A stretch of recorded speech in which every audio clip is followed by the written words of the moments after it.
are so excited of the opportunity that we have to share with you the knowledge, the, the, the knowledge base and the spirit of what the International Association of Coaching is delivering to coaches and all those that are aspiring this position to be change agents for people, for professionals, for society, and for the world. And today we're going to begin this learning cycle, which we are going to be offering every month, starting out with a panel of a dream team from the IAC, beginning with Shan Murthy. I'm going to start this cycle. We're going to start this cycle with Shan Murthy, our president of the IAC, International Association of Coaching. And if you don't know Shan is a great guy. He's the author of the Coaching with Respect book, which I admire and I follow, and it's part of my obsessions. And Shan is an international trainer, facilitator, and an executive coach. He also was an active member of the armed forces, so I call him my captain. And over the past 20 years, he has trained, facilitated, and coached participants across the Asian region on various aspects of leadership, team development, performance coaching. He is actively involved in teamwork, and he's CEO and founder of Team Coach International. He's also part of the John Maxwell Team Leadership organization, participates actively within that area. And as I said before, he's the author of the model Coaching with Respect, the Respect model. So I'm going to hand it over to Shan, and let's welcome him with our minds and our hearts. Shan Murthy. Thank you, Fernando. Thank you. Hi, everyone, wherever you are in this world. Welcome to the home of the Coaching Masteries. Well, IAC is the legacy of Thomas Lennon, and it started in the year 2003. And Thomas Lennon believed in lifelong learning. And the IAC, we believe in lifelong learning. And this is what the whole learning cycle is all about. It's about inspiring lifelong learning.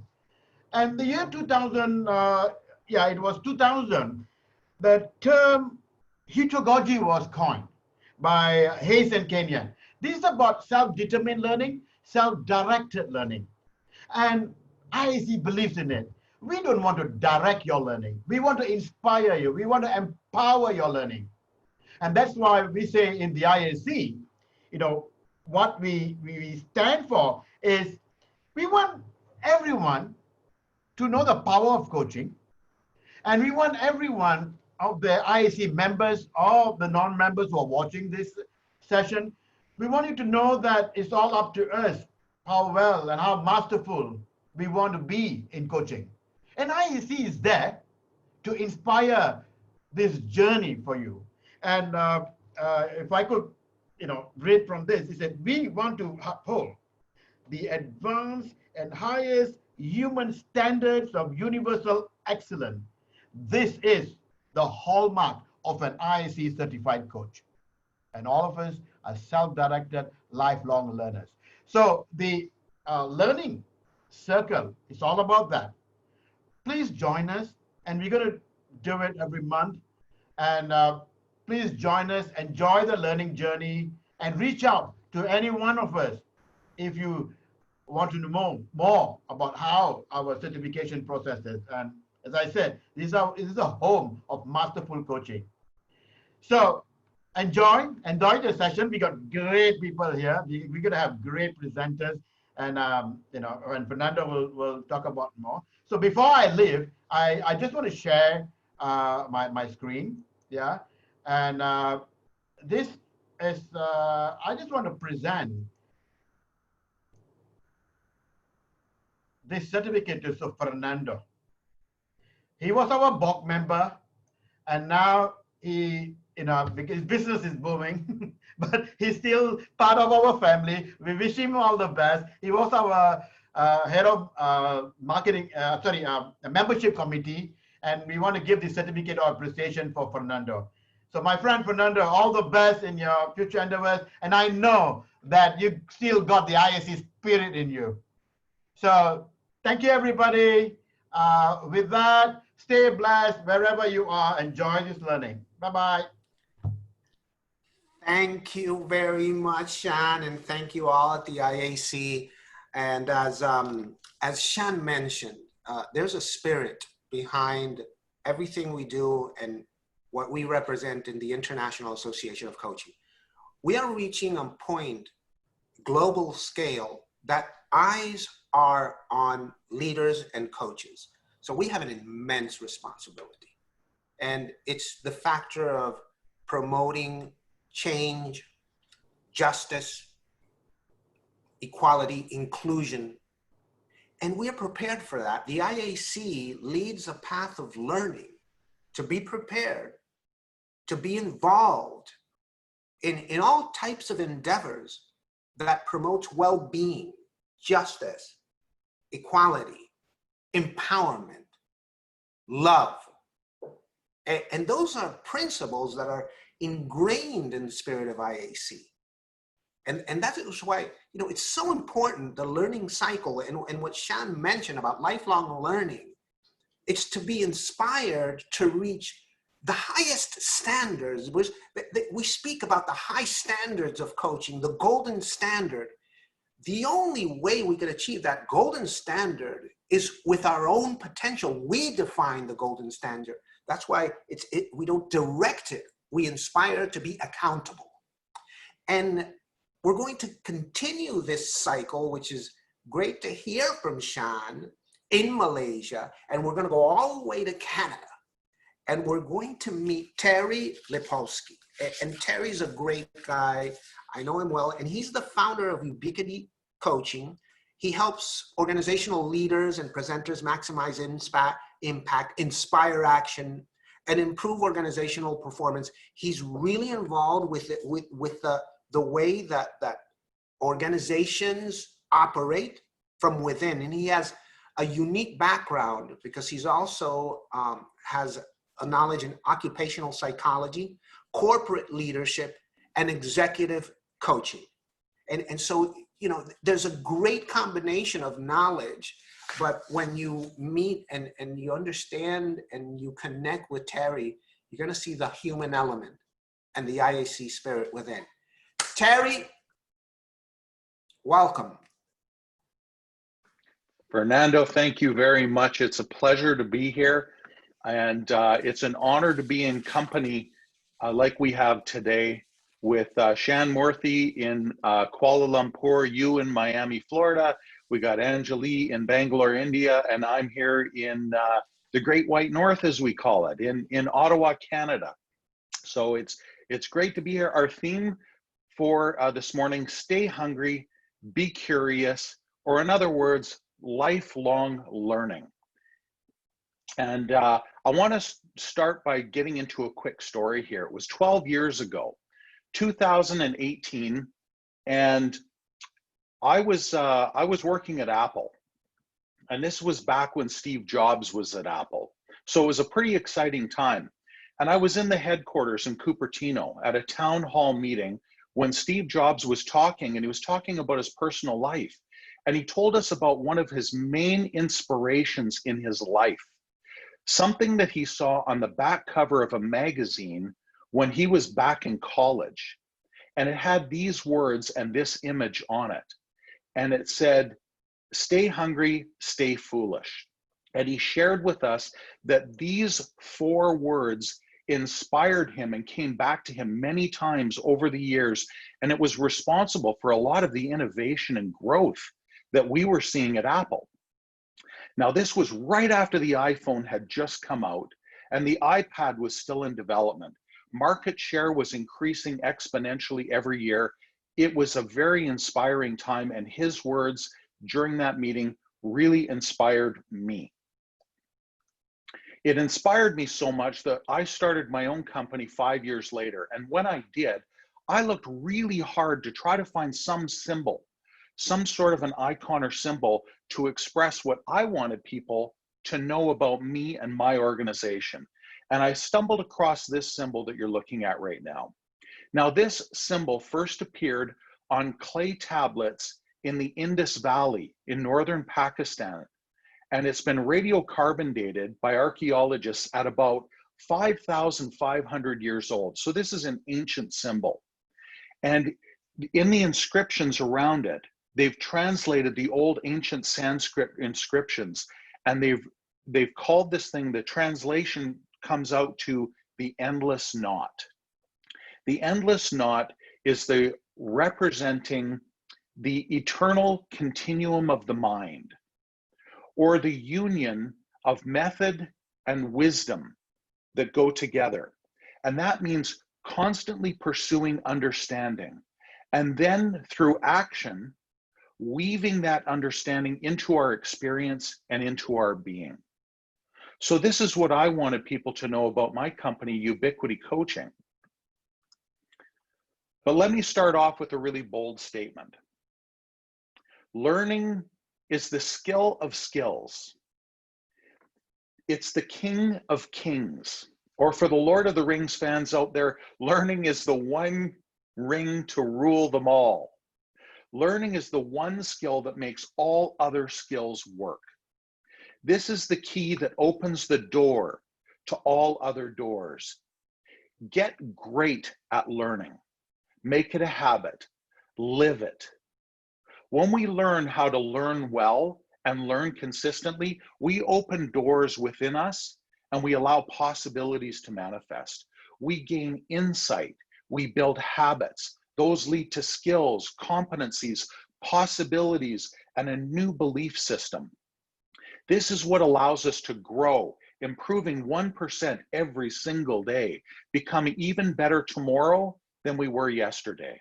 And as we'll see, there's both an urgency to practice lifelong learning and a real art to it. Let's take a look at the urgency first. Some people say that it's not enough to be on the right path. If you're not moving, you're just going to get run over. With lifelong learning, if we're not moving, then we're not keeping up. We're just sitting still, and like a turtle on the highway, we're going to get squished pretty quickly. Look, folks, life is not a spectator sport. It's an active event full of shifting priorities, fast-flowing river of constantly changing facts that appear, disappear, morph, split, and then reemerge again. You're damn right that you're going to get run over if you just sit there. Complacency is not conducive to your health as a coach or as an entrepreneur. In order to keep up, we need a method or some knowledge about how to keep up. Now, I'm going to come back to that one in just a few minutes, but I want to go to the second part of this, that lifelong learning is an art. And to illustrate this, I want to relate a little story to you about Dr. Carol Dweck and her colleagues. Her colleagues conducted some brilliant research into what makes people successful while other people are lagging behind and sitting there on the highway. They started off with elementary school kids. They gave each one of them a wooden puzzle to solve, very much like this one that you're looking at. And the kids tended to split into one of two different groups. One group tried, failed, gave up, and handed the puzzle back. The other group were fascinated and motivated and inspired. They tried and tried and failed and tried again to solve it. Some of them even came up to the researchers at the end of the program and asked, "Where did you buy this puzzle? Because I want to get my parents to buy this thing. I want to keep trying on this." So you see, there's a different way of processing the information. Now, Dr. Dweck and her team followed these kids over many years, through school, through college, graduation, into their careers. And after examining many possible factors that might contribute to their success, eventually they came back and concluded that it was the mindset of these participants that was the greatest predictor of their future success as students, as people, and as professionals. Specifically, it was a growth mindset that was responsible for their success versus a fixed mindset that led to less success of the other participants. Now, the growth mindset, as you can see, it's characterized by things like a perspective where you think, I can learn anything. When I'm frustrated, I keep going. When I fail, I learn. Tell me that I try hard. If you succeed, I'm inspired. On the other side of this coin, people with the fixed mindset tell themselves that they're either good at something or they're not. If they get frustrated, they give up and leave it alone. If they fail, they interpret themselves as being no good. If you succeed, they feel threatened.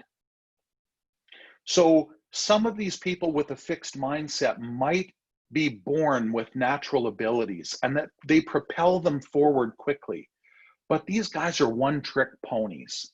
And they quickly realize that they get stuck and frustrated, and other people are zooming past them, just like Aesop's fable about the tortoise and the hare. If you want to read more about this, you can in Carol Dweck's book, Mindset. And I think Angeli has some comments on this as well. But let's take a look at this. Does it work? Well, this whole concept of the growth mindset was promoted by Microsoft's new CEO, Satya Nadella. And he made this the cornerstone of re-engineering Microsoft's corporate culture. And this move, many industry analysts say, is responsible for the turnaround that Microsoft has made since 2014, when it changed from a culture of entitlement to an entrepreneurial culture, getting back to their initial roots when they were coming out with products like Word, Excel, and PowerPoint like I'm using right now. And who can argue with the evidence, with the innovative products that have come around from Microsoft just within the last few years, like you're looking at right now, the Microsoft Surface. How about OneNote, Teams, SharePoint? Microsoft has returned to the innovative pioneer that it once was, and I think their share price and their market dominance have come back to reflecting this. So let's bring this back into the realm of a coach. Let's take a look at the lifelong learner as a coach. And I want to recognize that there are three realms of learning that really need to be balanced, and you need to be paying attention. You need to be paying attention to lifelong learning as a coach, as an entrepreneur, and as a mentor. So let's drill down a little bit and let's look at each one of these. What does a coach need to constantly be learning? Great coaches are not just born. It's not just a matter of nature. It's also a matter of nurture. I think that it's pretty easy to see that there's a lot of knowledge and practice that goes into bringing out the best in other people. So it's pretty safe to say that there's a lot of learning that needs to be gained, refined, and course corrected on an ongoing basis. Just like an airplane that's flying towards a destination, I'm not sure if you know this, but an airplane is actually off course 98% of the time. The pilot is constantly course correcting to keep it on a bearing to get to the destination that it wants.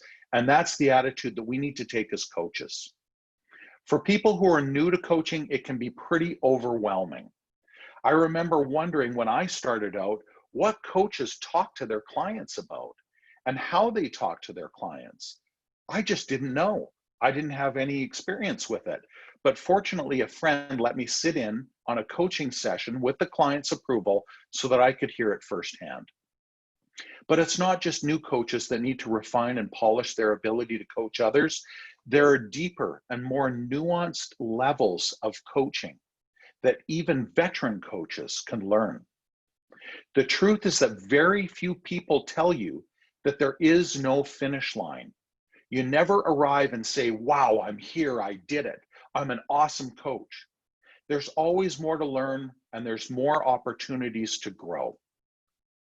Now, the IAC has created the most comprehensive system to ensure that as a coach, you're using time-tested best practices. These are the 9 IAC coaching masteries, and they are a great starting place to get going with learning and to continue learning as a coach. Also to dig deeper for more learning, ongoing learning, that you're always refining, improving, and polishing your ability to bring in the best, bring out the best in others. If you want to know more, you can see the little link at the bottom, certifiedcoach.org. That's where you get the detail on this one. Now, the IAC also offers a lot of other resources and sources for coaches to grow and go from good to great. And included with these are the IAC TV, which we just launched this year, our newsletter, which has now become a coaching magazine called The Voice. Then, of course, we've got things like the webinars that you're looking at right now. And of course, we've got a brand new podcast, which launched late last year, called the International Coaching Podcast. That's available on Apple, Google, Stitcher, TuneIn, SoundCloud, and Spotify. Now, there's also something called coaching circles that you can get involved in if you're a member of IAC. And coaching circles are a great opportunity to continue learning with a small group of other coaches. There are also mentors within the IAC. These are typically people who have reached the highest level of coaching certification, the Master Masteries Coach. And if you can partner with one of these folks as a mentor, your learning is going to be in an exponential growth curve. Now, I want to mention that becoming an IAC certified coach is a very simple two-step process. After you've joined IAC and you become familiar with the masteries, using as many of these resources that I've just mentioned, then there are just two steps. First, you get aligned. You create your own Masteries Practitioner Development Plan, or MPDP. And what that is it's like your plan to coach yourself to develop, just sort of put some intuitive thinking, some intention into how you're going to develop as a coach. This earns you the, and there's the online test as well. You pass the online test, you do your Master Practitioner's Development Plan, and you earn the title of Masteries Practitioner, or IACMP. The second step is submitting audio recordings of your coaching sessions, which leads to certification as either a certified Masteries coach or as a Master Masteries coach. Now, IAC's focus, this is really important, IAC's focus is not on quantity, it's on quality. Why do they do this? It's because you don't need thousands of hours of coaching to become certified. That's because if you're making mistakes thousands of times over and over and over again, that doesn't qualify you as a quality coach. But if you demonstrate that you can follow best practices and help people grow in a healthy way, then you should be certified. So that's a really important point, and I think makes IAC highly accessible for anybody that wants to earn those credentials. Now, IAC has also designed this process to be simple, but if you want professional help in getting to become a certified coach, then you got to know that there are schools out there that can help train you to become a certified coach. The International Coaching Academy, Fernando, am I saying that right? You're the head of one of these schools out there that ILC? Yes, sir. Sorry, Yes, sir. ILC. So that's one of these licensed training centers that can help you become certified if you're interested in that professional help. And during times of COVID, I think a lot of that kind of activity is now happening online. But let's move on to the second realm of lifelong learning as a coach, learning to be a better business person. Like it or not, we're all business people. And to succeed in business, we have to become very intentional about lifelong learning. Your earning is tied to your learning. If you don't stay current, your competition will. Think about all of the things that we need to stay on top of every month as entrepreneurs.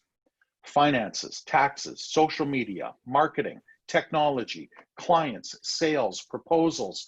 The list goes on and on and on. Many people who become coaches think that they want to just help other people, but they underestimate the other skills that are needed to become truly successful as a business person, as an entrepreneur, to attract and retain clients. To be the best coaches that you can be for your clients and adopt a mindset of lifelong learning. My message to you is to stay curious, to maintain a beginner's mindset.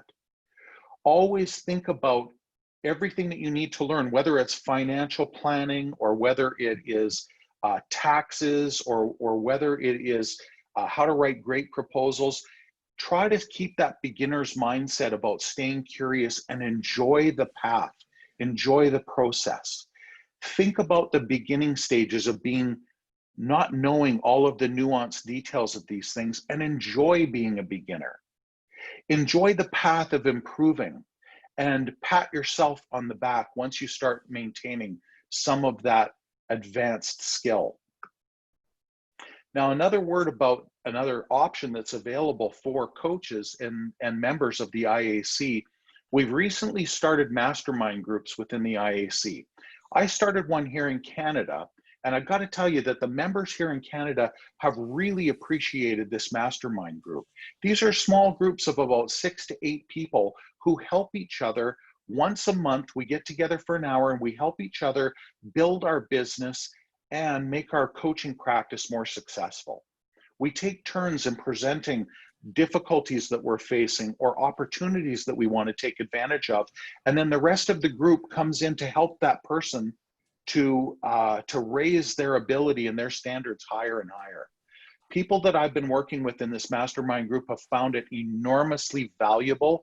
So I encourage you to get involved in mastermind groups, which are usually at the chapter level at the IAC. Now, we also have partners, and I encourage you to look into these partners because this is a great reason to get involved in IAC. There's partners like Sales Squared, based out of London, England, and they're helping coaches around the world to find customers and to find potential customers and turn them into clients.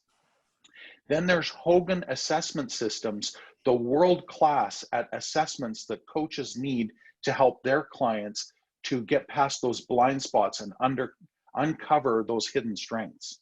And then, of course, during COVID, one of the most valuable partners that we've had has been MeetFox.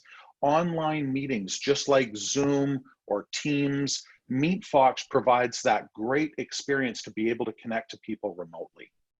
All of them have exclusive offers and solutions just for IAC partners. Now, the last thing that I want to mention about the triad of learning for coaches is to become a mentor. And to open this up, I want to tell you another quick story about Abraham Maslow and the hierarchy of needs. Now, a lot of people don't know the story of Abraham Maslow, the father of psychology, of modern psychology. But he originally became famous after proposing this self-actualization pyramid. And the top of the pyramid used to be self-actualization. But he himself was a lifelong learner. And towards the end of his life, he actually realized, he learned a little bit more about life and realized that self-actualization was not the top of the pyramid. It was not the best that a human being could be. See, Abraham Maslow realized that we are social beings and we have not realized our own true potential until we transcend the best that we can do for ourselves and we help others to become even better themselves. So self-transcendence and helping other people is really realizing our true potential as human beings. So with that in mind, I would encourage you to visit certifiedcoach.org and find an opportunity to volunteer with the IAC. There are all kinds of different opportunities at the chapter level and at the international level to volunteer your time, to pay it forward, to help other people become better, and to help this organization, which, by the way, any organization is just a collection of people.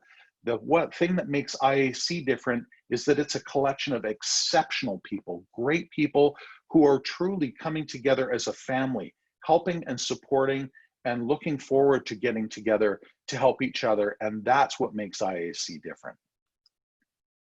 So we come full circle.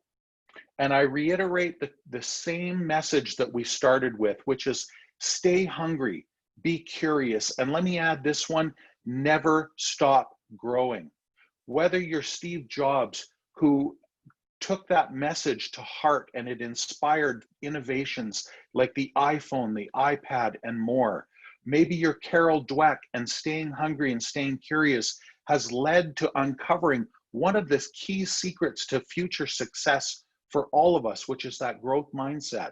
Or whether you're Abraham Maslow, where your lifelong learning has led you to realize that we're social beings and we need to transcend the best that we can do for ourselves by helping others and helping others to become even better as well.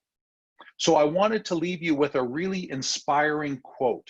So I went to somebody that is absolutely inspiring in their own right, John Wheeler, the father of quantum physics.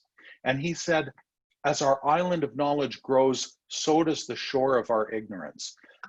But then I realized there was another quote that was a little closer to my heart. And that was this one from Bob Dylan. I was so much older then, and I'm younger than that now. Thank you very much, everybody, for your time, your attention, and your investment in this today. We've got Angelique coming up in just a second to give you some great information. And back to you, Fernando. Thank you, Terry. That's wonderful. You know, I just love listening to you guys because you keep reminding us of principles that we have to make an effort to maintain. You know, I'm convinced of this concept that our results, your results as coaches, are in direct relationship to your peer group. So it's kind of like a law of association. You know, your results are based on the expectancies of the people that surround you. And this opportunity that IAC is delivering of joining a mastermind group, you know, I can't cease to express my admiration for the mastermind groups that have been part of the way I operate since before the year 2000, when I started discovering all these principles of surrounding yourself with talent that can provide you with ideas, that can promote lifelong learning, and continue our road, our journey to becoming the best coaches for the world. So we're going to go from the West back to the East, and we're going to listen to our Vice President of the IAC, of the International Association of Coaching, Anjali Nair. She's an HR professional and learning development consultant. She's a certified coach. She brings over 20 plus years experience in human resource management and HR business partner, trainer, and coach. And she's worked with many major industries and organizations ranging from MNC to startups as well. She's also very knowledgeable in the tech area, and she's part of the, you know, she's the heart within the technological advancements of our website. And we're very proud of everything that Anjali brings to IAC. And she's a very kind heart, a very wise heart, and you're going to enjoy what she has to convey as our VP, Anjali Nair. Anjali, welcome. Thank you, Fernando, and so wonderful to start this session. You know, it's a pleasure to be here and an honor to be a part of the first session when we kickstart such an amazing journey. This is a topic that's very close to our hearts because lifelong learning is a core value and a passion. So let me start by stating that, you know, learning in itself is a basic human instinct. But somehow when these days, when we are presented with, you know, invited to solve problems in this world, which edges between chaos and a little complex, we somehow tend to use our old learning maps to be able to figure out what's going to come in and how we solve it. So this session is largely about unpacking lifelong learning in the context of the new normal. And this becomes fairly significant to us as coaches, like Terry was mentioning, not just for our own you know, growth and learning, but to be able to aid discovery for our clients and for the communities around. So let's take on this journey. Let's start with just a working definition of what lifelong learning would mean. And a lot of times you would see lifelong learning being referred to as the pursuit to be aware of our frame of reference within which we think, feel, and act and interact. But somehow that feels like a fairly limited definition of lifelong learning, especially in today's context, because implicit to lifelong learning is, the fact of life-wide learning, because we play, which recognizes, in fact, that we play many multiple roles, not just in our families, but in the community, in the world. So a more refined, or probably a more apt definition of lifelong learning could then be how we engage with and contribute to the world around for a more meaningful life. So broadly, when you look at lifelong learning, and I'm going to help just deep dive into this, you could look at it as informational learning, which is learning to know, acquiring knowledge, or learning to do, which is more about the skills. But the key is transformational learning. And when we unpack it in what we're calling the new normal, this is where it stands. It is learning to be. It shapes who we are. And the heart of that is learning to learn. There was a mention of it that, Terry, you made, and I'm going to take it on from there. There is immense research in this area, from the fields of social learning, from the field of neuroscience and positive psychology. So I'm going to help pick up some of those treasures as we put this and weave this together. So let's start at the beginning. When we talk about learning, there is a relationship between two worlds.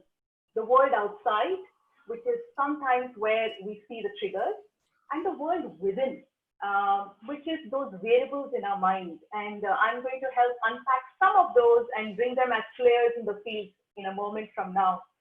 But look back in your own life, any learning has been a series of decisions. And the first and the most significant decision we make at the start of the journey needs probably the most expensive currency in the world, called attention. And the question you're asking is, do I need to invest my attention in this? And there are many factors that play around then. And these are the variables in the mind that either nurtures learning or in some ways inhibits learning. And if I can pick up some of these variables so that you connect with it and recognize with it. The first one is what we call the mental model. Mental models are just our worldview. You could look at it as a framework that helps you make that decision, helps you connect the cause and effect. And these are wonderful because it helps you find some explanation to things. And to take a quick dipstick on what mental models could be, if I were to ask you, what's your stand on the current climate change debate? The answer that you give, in some sense, reveals some mental models you're using to make that judgment or to reach an inference. And that becomes interesting. You could be on either of the extremes or somewhere in between. So it is fantastic in that sense because you're able to reach a decision. But there could also be a danger with some of these mental models. While some of them might be based on logic, it might come from these models in physics and mathematics or any of those, but there could also be certain ways in which, these models could be slightly distorted. And when that happens, it skews your sense of reality. It kind of, doesn't get you the right information. There is also another danger with mental models, especially if you notice yourself having one mental model or one worldview that's dominant over the others. Then you try to seek explanation for every problem using that mental model. And the other one is definitely the mindset that Terry referred to, the fixed versus the growth mindset. That also nurtures learning, because when you're talking about the growth mindset, it's simply the belief that you're able to learn anything. So it encourages exploration.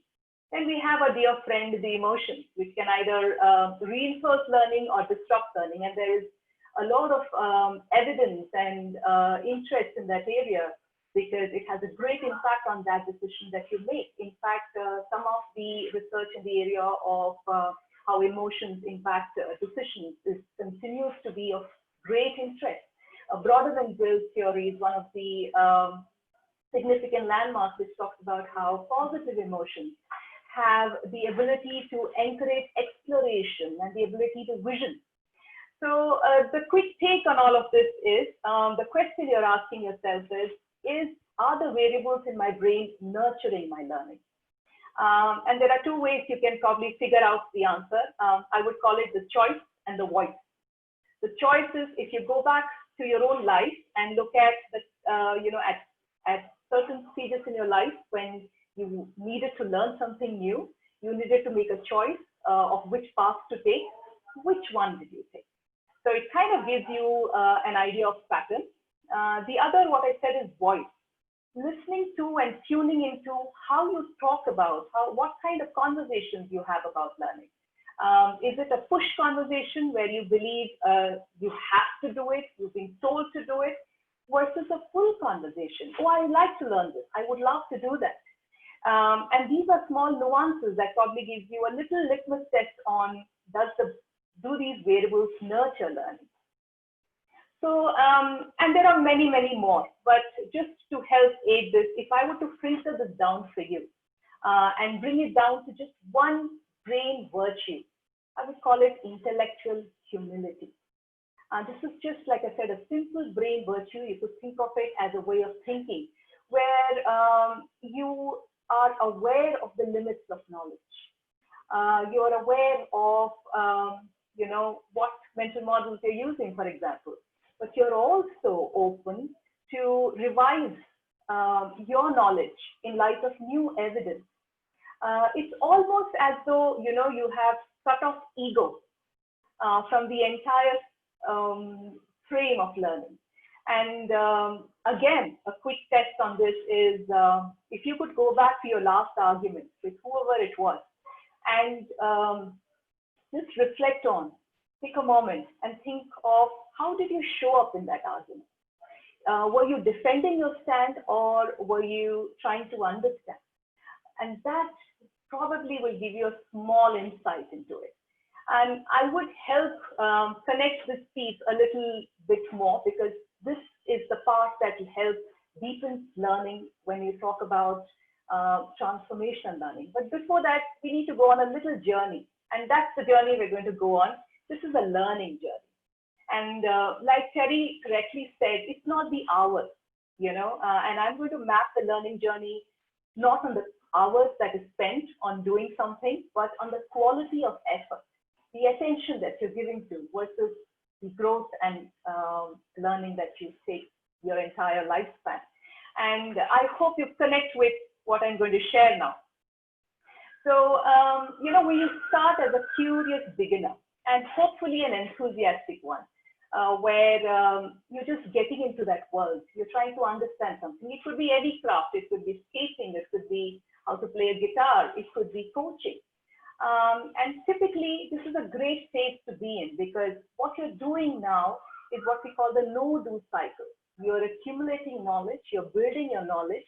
And you are getting into those moments of practice. We call it deliberate practice. And that is beautiful because what it's trying to do in your brain is, your neurons are working overtime here and creating and paving way for a small little pathway, which has the potential to become a habit loop in the future, which is fantastic because what it gives you is a glimpse of what can be and it shapes you. It becomes a part of who you are. So this is a great phase to be in because there is attention, there is, you're learning how to play the guitar, for example. It's those finger drills, it's the chords that you're playing. And if it's the world of coaching, you're introduced to models. You're talking about masteries. And a lot of times there is a secret to anchor yourself on this journey a little more. And I'll come to that in a moment. But this is that phase where you're exploring, you're learning, so you're practicing your non-directive conversational abilities. You're trying to look at how you listen. You're getting introduced to different models, to the masteries. All of that happens at this phase. Now is an interesting question. Like I said, learning is a series of decisions you make. So this becomes, a crossroad for the next decision. Should I continue investing my attention? And depending on the conversation you have with yourself on how meaningful this is to you, what might happen are two different paths. The first one looks somewhat like this, the gray and the orange line, which is somewhere you're plateaued. You know, you're okay.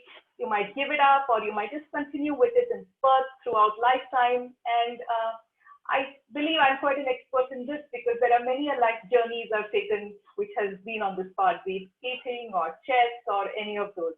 And don't judge me on that. So this is one path, but there could be another decision you could take, and that is more what I would call the the happy graph. This is a journey to mastery. This is a journey to mastery in any area, in any craft that you wish to. So let's take that example. So you know, your ship has sailed, you moved from a curious beginner, and you know, here's where sometimes you need to look out for some massive icebergs. And one of the biggest is called the Dunning-Kruger effect, where one assesses themselves much more than what one is in reality. But somewhere that intellectual humility or the ability to be more open and aware will help you navigate those. But you reach a beautiful zone, and Sean mentioned this, heutagogy. And I'm using and borrowing the word from there, which is a self-determined learner. You become a determined explorer. This is a great phase for that shift because you're not only diving in deeper, but you're also going wider. So you would experience moments of flow, you know, where your skills are adequately challenged. And what's also happening now is those little neurons that were paving a little path are going a little deeper. They would have created more like a highway for you. You know, that's on autopilot. It's become a habit loop. And now what happens is you don't need to spend too much of currency of attention here. It shapes the way you show in the world. It shapes who you are. And when it comes to, let's say, coaching, you know, it changes the way you have conversations with anybody. So a lot of times what does happen, and I think the secret is when we unpack any one unit of doing or any one ability that we are able to bring and strengthen that habit loop so that it gives us a glimpse of what could be possibilities. So if it is, let's say, playing the guitar, you might just strum the first few lines of your favorite song so many times that you're able to do it anytime.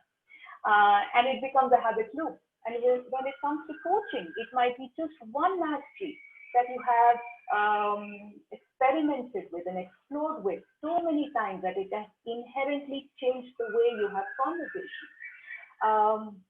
But this is also an interesting phase because you start connecting with many, many other things. You start connecting with, you know, the other things that you've learned. You start connecting it with areas of interest. You start looking at this learning through different lenses, through different mental models. For example, if you're passionate about the guitar and mathematics, you start seeing mathematical math patterns in those. If your the area is coaching, you start researching more. You start connecting it with the music that you play. You start connecting it with so many other research that might be happening in different other areas. But you see those connections, and it's a powerful piece. And you know, I'm going to connect it back to what Terry mentioned some time ago about you know, when he talked about mastermind. This is also a phase where this piece on intellectual humility comes to play because you're open to different perspectives, and it has been researched and shared in terms of the power that you know, social conversations or dialogue can bring in terms of your understanding or shaping your worldview on things. But this is a beautiful phase to be in because what you're nudging towards is not just connecting all of this in that space, but also connecting with signals that you perceive from outside. You're able to anticipate things. You have expanded your you know, mental models to think through different perspectives. So it starts that journey to mastery. And I remember Terry mentioning that there is no finish line because that's the beginning of the journey. And one unique piece that might come in when one enters that phase is the questions change. It's no longer about me. It's about how can I contribute? So you become an active participant and contributor to the larger world. And now if we look at this, if this is the big picture, and I bring it back to what really makes a difference. What really makes a difference is what I would call the heart of transformational learning. This entire loop from the know, do loop to the be, do loop, you know, when it shifts the way you are, it has to do with the quality of reflection. So, you know, we learn in many, many ways. One of them would be incremental, when you just look at your experience. So you're just trying to connect the cause and effect. But when you start reflecting on your experience, which is what we do as coaches, we, you know, help clients reflect. We reflect on those, trying to look at patterns. That is great as well, because what you're trying to do is say, what else could be done? What are the other different options? But when we talk about the new normal, where things are shifting, the nature of problems and situations, or the vision that we're looking at, is slightly different. It needs something deeper. And to me, that's the heart of transformational learning. When you bring in intention, because here's where you have the courage to not just question what's happened, but to question the thinking. You bring in curiosity and courage to question yourself on the frameworks that you have, on the boundaries that you have, or on the reality of how you show up in the world or in that situation. So you're able to ask deeper questions, and that needs courage. In a lot of ways, this shapes and reshapes our mental models, or I could say expands our mental models. So, you know, now in the light of all of this, if I were to ask you to look at the coach certification process, you would see all of these elements as a part of that, including the piece where you have the courage to ask yourself those questions, the way the masteries have been defined. You will start seeing glimpses of it. So before I close, I'm going to pause and share with you a very powerful quote. And it goes back to the statement that I made about, you know, the two worlds, the world outside and the world within. And I leave you with this quote by Viktor Frankl. Between stimulus and response, there's a space. And in that space is our power to choose our response. And in our response lies growth and freedom. Thank you so much. And I hope to see some great sessions as we go along. Thank you, Anjali. That is wonderful. That's so wonderful to listen to the essence of the journey to lifelong learning, and to, you know, that process where we internalize that humility, that intellectual humility, and connect with what I believe is the highest calling possible, which is what we are called for as coaches. It's a call to service. It's a call to respond to the highest need of the human element, which is to contribute to something that's more important than our own endeavors.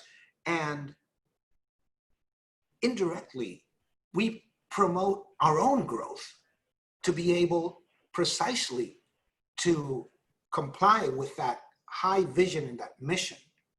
And that's why it's so important for all coaches and all of those that are interested in this process of development that's coming to this moment of maturity, where coaching is being seen in organizations, in governmental agencies, even in some of the armed forces of the world. There's coaching. Coaching is involved. This process of connecting with your highest values, your highest modes of being.